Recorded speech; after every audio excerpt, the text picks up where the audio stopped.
I was on a trip to the coast last year, and I found one. You know, one of those perfect little black triangular fossils, Oh, a shark tooth, yeah. and it was just flawless. It got me thinking, how can a creature lose tens of thousands of teeth, yet every single one we find is so perfectly formed and, well, basically indestructible? That's the core of it, isn't it? That paradox is what we're digging into today. The sources we've looked at show it's not about permanence, It's about replacement. perfect continuous replacement. We're looking at this dynamic, highly engineered biological assembly line. So our mission today is to unpack that architecture of apex predation. The mechanics, the chemistry, everything that created this ultimate tool. It's less like one set of tools and more like a vending machine. That's a great way to put it. Always dispensing a flawless replacement. Some species can shed, I think the number is around 35,000 teeth in a lifetime. 35,000. Yeah. That sounds so inefficient. Why build something so tough if you're just going to lose it? Well, it comes down to how they're organized, in rows and series. Okay, break that down for us. Imagine the jaw has several rows along the front. Then behind each tooth that's actually doing the work, you have multiple series of replacements just waiting. Like a conveyor belt. Exactly like a conveyor belt. If a tooth falls out, which can happen weekly for young sharks, the next one just rotates up. It's often ready in less than a day. That turnover rate is staggering. And our sources say this system isn't static either. It can change. It's environmentally responsive. The replacement rate actually speeds up in warmer water, so you have a self-repairing system that gets faster when the shark's metabolism does. Yeah. It's optimized in real time. Okay, so let's talk about the other side of that paradox. Yeah. The durability. If they're lost so often, why do they survive for millions of years for us to find?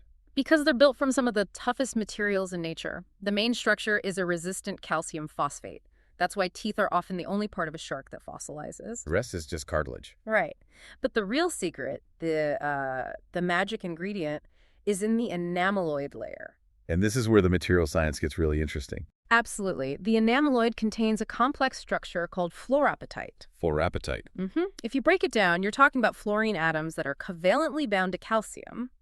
Nature basically engineered a self-sharpening anti-cavity material millions of years before we had toothpaste. That idea, a perfect blend of natural architecture and advanced innovation, is what drives progress.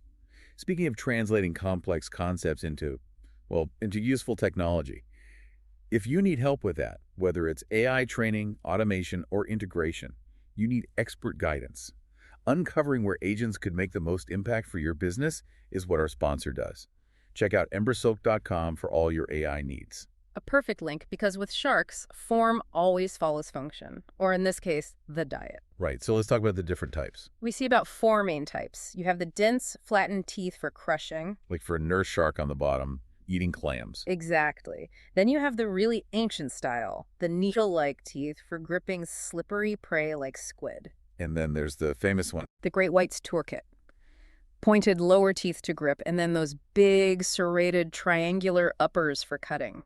A devastating combo. We can't forget the filter feeders either, like whale sharks. Right. Their teeth are tiny, non-functional, really. They don't need them. And this dental record is pretty much our only real window into their deep history, right? It is.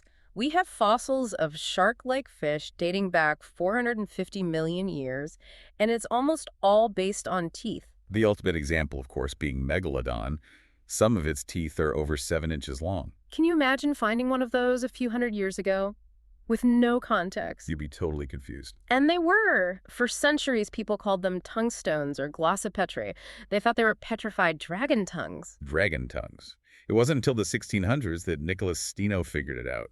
And that biological tool has influenced human technology, too. In Oceania, they were used for tools for weapons, like the Hawaiian Leomano War Club. Wow. And today scientists are still using them. Oh, absolutely.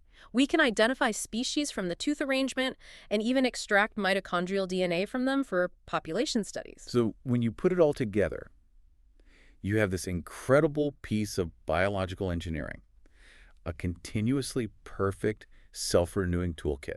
A powerful model. Yeah, and that's the thought I want to leave you with. How can we take the lessons from this continuous self-repairing fluorapatite system and apply it to our own technology? Imagine durable, self-healing materials that optimize themselves without our help. It's a truly inspiring model for progress. A powerful blueprint for innovation, for sure. If you enjoyed this deep dive, please subscribe to the show. Hey, leave us a 5-star review if you can. It really does help get the word out. Thanks for tuning in.